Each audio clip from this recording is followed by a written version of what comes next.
Okay, what is zero? I know, it sounds simple. You're probably thinking it means nothing, right? An absence, a void. But what if, just what if, the answer we've all accepted our entire lives isn't the whole story?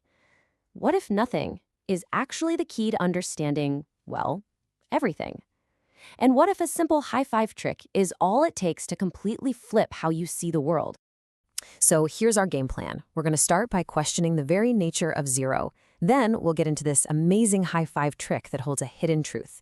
And that little trick, it becomes the key to understanding a classroom divided by two totally different realities, which helps us reframe a so-called bug into a feature and ultimately helps us all see an invisible logic that's been hiding in plain sight. All right, let's dive in with what feels like the simplest question imaginable. What is the number zero? It seems so obvious, doesn't it? It's an answer we all just assume we know. But what if that very assumption is built on a bit of a misunderstanding? No, seriously, take a second. If you had to explain the concept of zero to someone from scratch, what would you even say? For most of us, I'm betting a very specific and maybe kind of limited answer just pops right into our heads. Right. We're all taught that zero is a void. It's nothingness, an absence of something. But there's this really radical alternative way to look at it. What if zero isn't the empty space, but it's actually the container that holds everything? Not nothingness, but a complete balanced set, a totality. So how do we even begin to wrap our heads around this idea of zero as a container? Well, it all starts with a simple, almost playful trick. Let's break down what its creator, Michael Simoneau, calls the hi-fi trick. Picture this. You go to high-five a friend.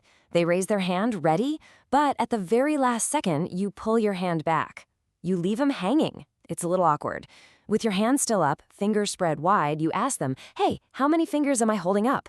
They'll look and say, 4 or 5. Then you close your hand into a fist and ask, okay, now how many? And of course, they're going to say 0. And this is the whole point. They answered 0. But what does that 0 actually mean in this context? Exactly. As Simoneau puts it, he asks, then where'd my fingers go? They didn't disappear. They're not nothing. They're just inside my hand. The fingers are all still there, just contained. And this really makes the idea click. 0, represented by the closed fist, it doesn't mean an absence of fingers at all. It represents the container, the hand itself, that's holding all of them.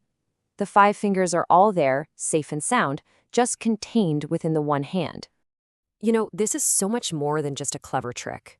It's a really powerful metaphor for what it's like to operate with a different internal logic, a different mental operating system. So let's see how this plays out in a really compelling scenario about a divided classroom. Simoneau asks us to picture a classroom.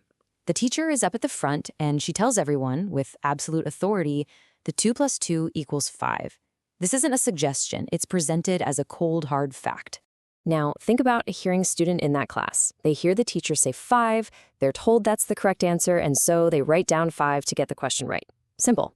But now imagine you're a deaf student in that same room. You can't hear the teacher's words. All you have to go on is the visual proof in front of you. 2 fingers plus 2 fingers. You count them yourself and you see 4. You trust what your eyes are telling you, your own logic, and you write down 4, even when the entire system is screaming that you're wrong. And that classroom story, it brilliantly illustrates the core idea here.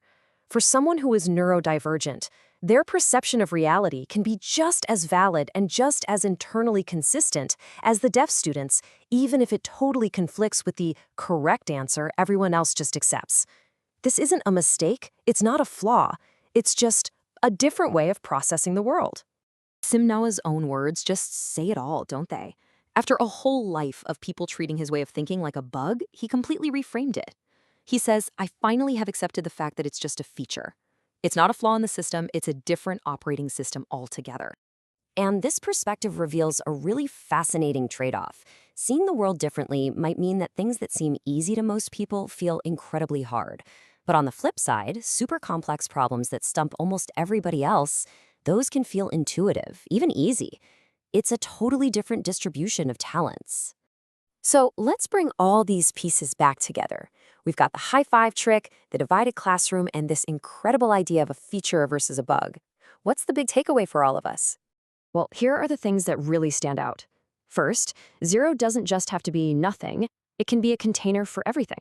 Second, something that looks wrong on the surface might just be the result of a perfectly valid but different system of logic.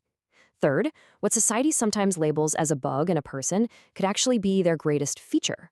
And finally, and this is a big one, the truths we see are so deeply shaped by our own unique senses and experiences. Which really leaves us with this final thought to chew on.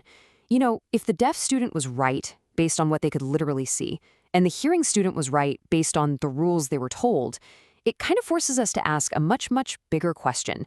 How many different ways of being right are there, really?